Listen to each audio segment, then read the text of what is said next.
Hello and welcome to the first live I'm going to do on YouTube for this channel that I call Prime Time. And this is all about how do you make age 50 to 75 the best years of your life. So I made a declaration when I turned 50 that I was going to make age 50 to 75 the best years of my life. My older brother said to me, "What do you mean? It looks like you have a pretty good life." And in all honesty, I had a pretty good life, but I had spent a lot of time scared of doing things. I was scared of heights, so I never did anything that involved heights. I was a little overweight and I never exercised. There were just all kinds of things I'd always wanted to do, and I never undertook them. And so at age 50, I made the pledge. I started running, lost a bunch of weight. I started jumping off really tall things and found out that while scary, it's also pretty cool. And I did things like I took up stand-up comedy, and I've now done 230 open mic nights. Don't get me wrong, I'm not a professional comic, although I've been paid to be in a couple of shows, but it scares me, but it's something I always wanted to do. And in the big scope of things, doing the stand-up comedy has made me a better speaker. For those of you who know me, I'm a professional speaker. I speak about 50 times a year, mainly around the country. And I talk about this idea of human interaction, what I call HI, and why it's so important in a you know, AI driven world. And so we'll talk a lot on this channel about human interaction because every study out there shows that as you get older, as you get into these silver gray years, people who have more friends are happy and more satisfied in their life. And the people who are lonely struggle more. So if all the surveys show that this is true, it's a kind of a shame that the trends are showing that people have less and less friends than they did just a few years ago. So every week I'm going to try to come on live and talk about a topic. And what's really heavily in my mind right now, because we're sitting here at the first of the year, today's January 5th. We just had New Year's and everybody sets goals with New Year's. And I'm a big believer in goals. I believe in looking back and learning from your mistakes. I believe in looking forward and setting a plan. But the one thing that really rained hard on me this year was this idea of rediscovering me. So I think this is probably true of a lot of people, although this is a new idea. I haven't floated it out there to a lot of people. But one of the things I've sort of found is that when I was young, I was a certain way. I was creative. I was sort of the life of the party. I was out there. I was doing things. I always had fun. I always had a smile on my face. And then somewhere around my mid 30s, you're a parent, your job, your career, some things went wrong. There was problems in the economy. And I started to get more serious about things. I started to worry more. I got more anxious. I started carrying the weight of the world around. I worried about finances, I worried about my career. And I worried a lot about what people thought of me. And I turned around a few years ago. And when the pandemic hit, my career hit the skids. Money was a problem. And I just didn't have any strength to hold it together. And I'm not shy about it. I went through sort of a little mental health crisis, and I went through some rough couple of years, both career wise and personally. And in 2025, things started to shape up. Things were better with my career. Things were better in life. I started to smile again.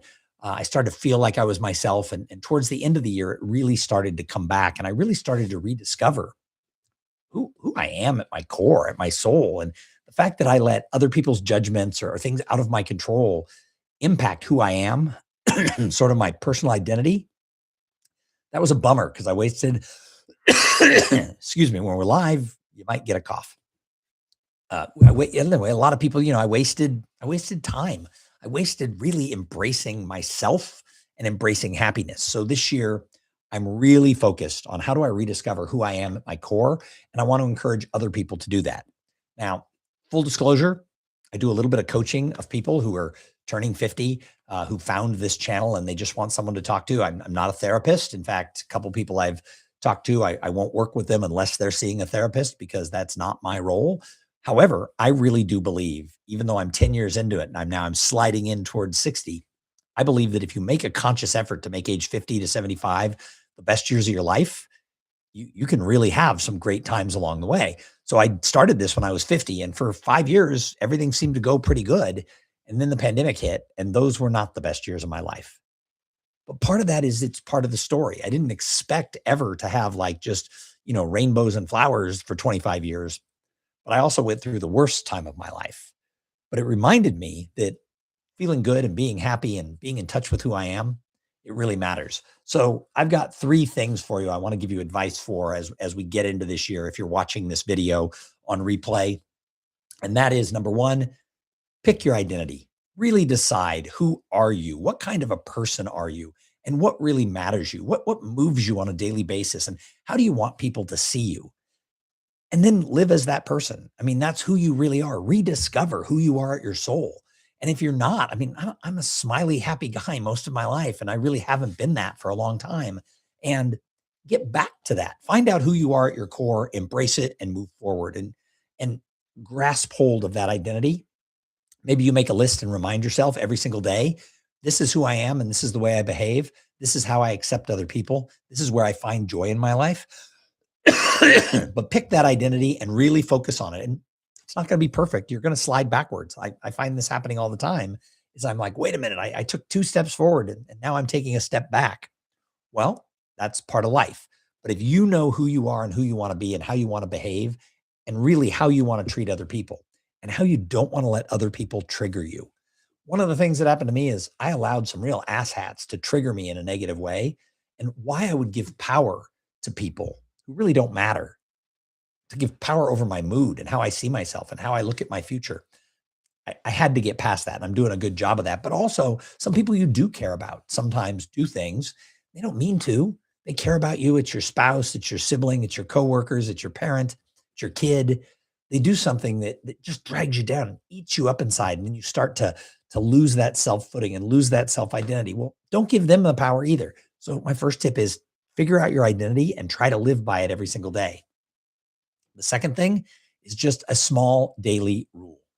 And that is just 10 minutes of something that you do that brings you closer to that person that you are, that allows you to have some freedom. Maybe it's you go for a walk or you exercise.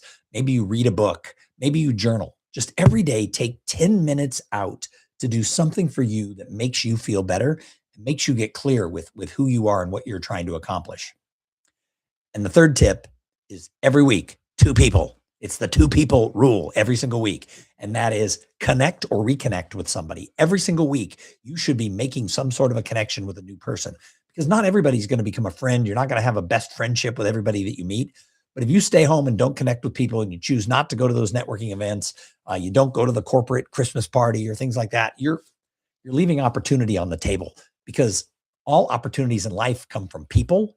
So you got to get yourself around people if you want to build the opportunities. And what I've learned the hard way is some people out there are jerks. I have a couple of people I can think of who were like the closest of friends. And I 100% believed that we were going to be friends forever and that they had my back.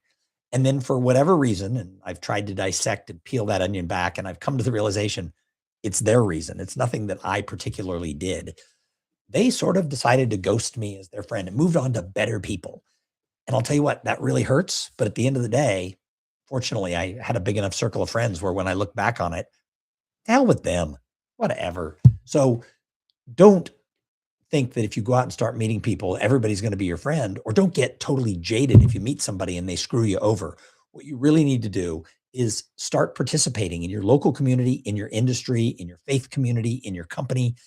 Put yourself out there and every single week, make sure that you're connecting with somebody. That means going for coffee. Maybe it's someone you just met. Maybe it's someone you've known for 10 years who you haven't done much with. Every week, you should be having some sort of a face-to-face interaction, either at some sort of an event or setting up a coffee or a lunch one-on-one where you're out there and just sharing time with people because we build friendships and relationships through shared experiences. So if you're doing everything by Zoom or just watching videos, I mean, I'm glad you're watching this video and please subscribe. We're about to hit 1,000 people and that would be great. I don't care, but subscribe to this. But make sure that you're actually getting face-to-face with people. So one person to connect with every week, someone new. And the second thing is every week, are you helping someone? Are you doing something to promote other people?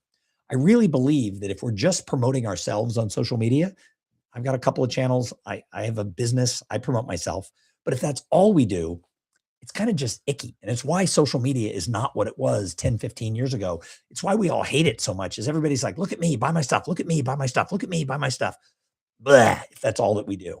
So every single Saturday on LinkedIn, which for me is the best tool that I have for my business, I do a post called Cool Things My Friends Do.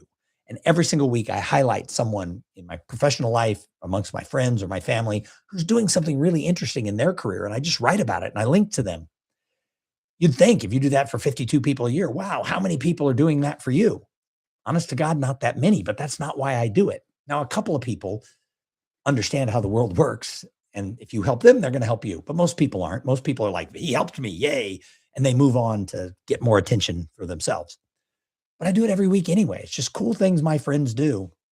And I get to highlight people. But what it does, it means every single week, all week long, I have to be watching.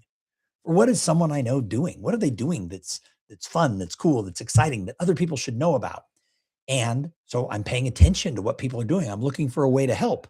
And so at least once a week, find a way to help somebody else. And it could be as simple as a social media post, or it could be somebody who needs a ride somewhere because they're going through a treatment or something. You volunteer to do it. There's lots of ways to help. But make sure every Friday at 5 o'clock, you can say, I connected or reconnected with somebody and I helped somebody else this week.